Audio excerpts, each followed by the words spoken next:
PT Golden Energy Mines Tbk telah melantai di Bursa Efek Indonesia sejak 2011. Rekan Julita Telombanua akan menyampaikan berbagai informasi untuk Anda. Silakan Julita. Baik, terima kasih Rudi. Pemirsa, rencana manajemen untuk menambah saham publik di PT Golden Energy Mines Tbk akan menjadi perhatian pelaku pasar ke depannya. Kita simak datanya pemirsa. Ini dia PT Golden Energy Mines Tbk, pemirsa. Kode sahamnya adalah GEMS, kemudian pencatatannya pada 17 November 2011 masuk ke papan utama. Bidang usaha utamanya adalah pertambangan batu bara melalui anak perusahaan dan perdagangan batu bara. Sektornya adalah mining, kemudian ada subsektor coal mining. Dan kita lihat di mana saja wilayah operasional dari Golden Energy Mines ini, pemirsa. Yang pertama adalah Kim, Kuansing Inti Makmur Blok di Jambi, kemudian ada TKS, Trisula Kencana Sakti di Kalimantan Timur, kemudian ada BIB, Borneo Indobara di Kalimantan Selatan, pemirsa. Kemudian ada Era Mitra Selaras, Grup Sumsel dan Sumbar. Kemudian ada Bara Sentosa Lestari di Sumatera Selatan. Dan selanjutnya kita lihat siapa saja yang memegang saham dari GEMS ini. Nah, ini ada yang pertama ada Golden Energy and Resources Limited sebanyak 67% saham atau 3,94 miliar lembar saham. Kita lihat ini grafiknya yang berwarna merah ini pemirsa. Kemudian ada GMR Coal Resources PTI Ltd sebanyak 30% atau 1,76 miliar lembar saham. Masyarakat memiliki 3%-nya yaitu 176,48 juta lembar saham. Itu dia pemirsa sejumlah informasi yang dapat saya sampaikan. Kembali ke Rudi. Baik, terima kasih Julita. Kita lanjutkan dialog bersama Lucky Bayu Purnomo. Mas Lucky, ini kalau kita melihat persentase saham yang existing saat ini di masyarakat itu hanya sekitar 3%. Itu jauh dari harapan sebetulnya. Idealnya itu memang ditetapkan 7,5% karena sebelumnya itu standar minimalnya ya. Sebelumnya ada 5%, kemudian dipandang likuiditas masih belum memadai, itu ditetapkan 7,5%. Nah, artinya kalau kita lihat nih secara ideal perusahaan yang menyatakan dirinya untuk TBK menjadi perusahaan terbuka, tentu ingin membuka sebesar-besarnya pintu pemegang saham baru. Yaitu dalam hal ini kalau kita bicara free float adalah calon pemegang saham publik. Ini boleh nggak kalau saya sebutkan kalau cuma sekian persen, itu ini agak setengah hati sebetulnya? Ya bisa jadi karena kan kalau kita lihat grupnya dominasinya besar. Tadi dominasi yang paling besar itu ada 2 grup. Ya ada yang 30% dan ada yang paling majority. Nah, artinya untuk melihat secara ideal sebaiknya memang di atas 7,5%. Karena ada yang 10, ada yang 15. Nah, rencana GEMS untuk right issue, apakah ini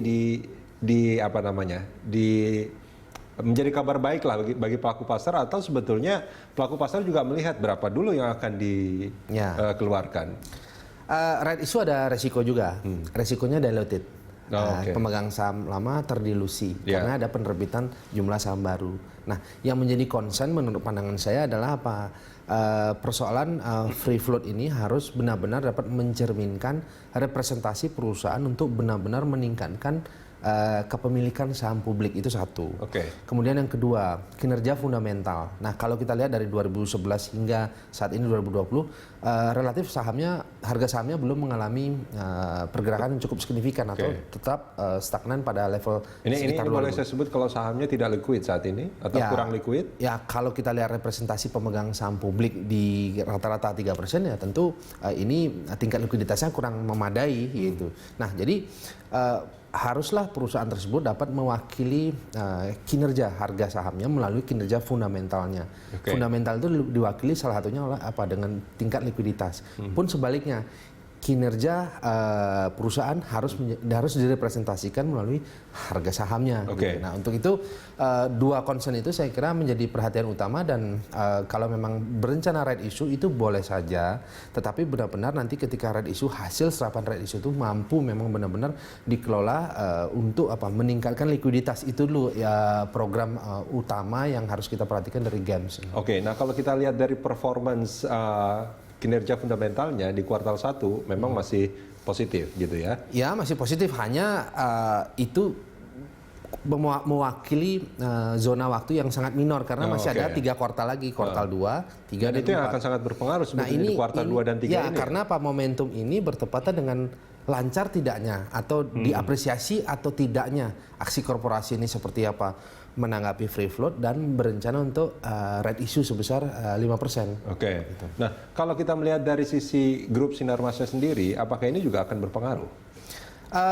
Komposisi jumlah anak perusahaan yang relatif banyak itu seharusnya menurut pandangan saya itu memberikan satu representasi bahwa perusahaan-perusahaan yang ada dalam gabungan games ini itu harusnya berencana secara terpadu untuk apakah mereka melakukan right issue atau mereka melakukan mereka melakukan merger yang dimana hasil merger tersebut bertujuan untuk meningkatkan komposisi right issue. Bisa saja apakah right issue-nya sebutlah tidak 5%, mengapa tidak 10%? Nah, 10% diperoleh dari mana? Diperoleh dari kesepakatan komposisi anak-anak usaha tersebut.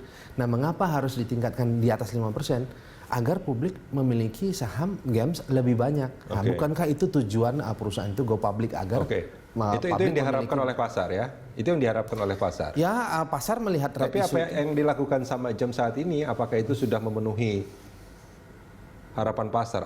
Artinya sudah terdengar bahwa... It's okay, itu 5% itu adalah merupakan satu corporate action yang baik. Ya, karena yang terpenting perusahaan itu harus memiliki aksi.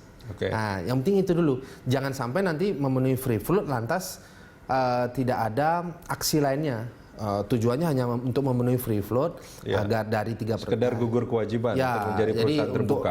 Untuk bypass satu tindakan di 31 Oktober ini saya kira itu tidak ideal. Tapi dengan adanya corporate action itu menandakan perusahaan ini ingin sustain, ingin melakukan satu tindakan yang berkelanjutan dengan 5%. Nah, menurut pandangan saya perlu dipertimbangkan kalau perlu di atas 5%. Karena apa? Sekali lagi bahwa mereka atau games ini membutuhkan likuiditas. Mengingat harga sahamnya belum memiliki volatility yang tinggi. Nah, di sisi lain juga sebetulnya ini memang tergantung sama industrinya ya. Ketika dikeluarkan misalkan lebih dari 5%, kan harapannya juga saham itu selain liquid juga akan memberikan kinerja yang baik gitu kan di papan bursa. Tapi kalau kita melihat industrinya sendiri, ini kan ya kuartal 1 memang masih untung gitu, tapi 2, 3 dan yang mungkin keempat juga, ini kan masih ada tantangan yang luar biasa. Nah, ini gimana? Nah, harga batu bara kalau kita lihat secara mendasar ya, pekerjaan yang dilakukan games ini adalah eksplorasi, kemudian distribusi, artinya mengeksplorasi bahan tambang yaitu batu bara. Nah, batu bara menurut pandangan saya itu untuk kuartal 2, 3, 4 itu masih cukup menarik. Kenapa? Karena underlying batu bara sebagai komoditi itu bergantung kepada harga minyak dunia. Nah, harga minyak dunia saat ini berada pada kisaran angka $40 per barrel. Kemudian harga emas itu berada di angka $1.800 per troy ounce. Artinya apa? Dua sinyal pertumbuhan harga komoditi ini sebenarnya dapat memberikan sentimen positif terhadap kinerja harga batu bara. Nah, untuk itu kinerja harga batu bara untuk kuartal 2, 3, dan 4 itu saya kira masih cukup menarik. Dan kebetulan pada tahun ini pula karena alat dasar transaksi batu bara itu mayoritas menggunakan mata uang dolar, maka kinerja dolar yang cenderung menguat itu menjadi satu sentimen positif bagi kinerja fundamental games ini karena dia berpotensi untuk memperoleh selisih kurs falas dari barang tambang yang dijual. Oke, baik. Mas Luki, terima kasih banyak sudah hadir bersama kami di Corporate Action.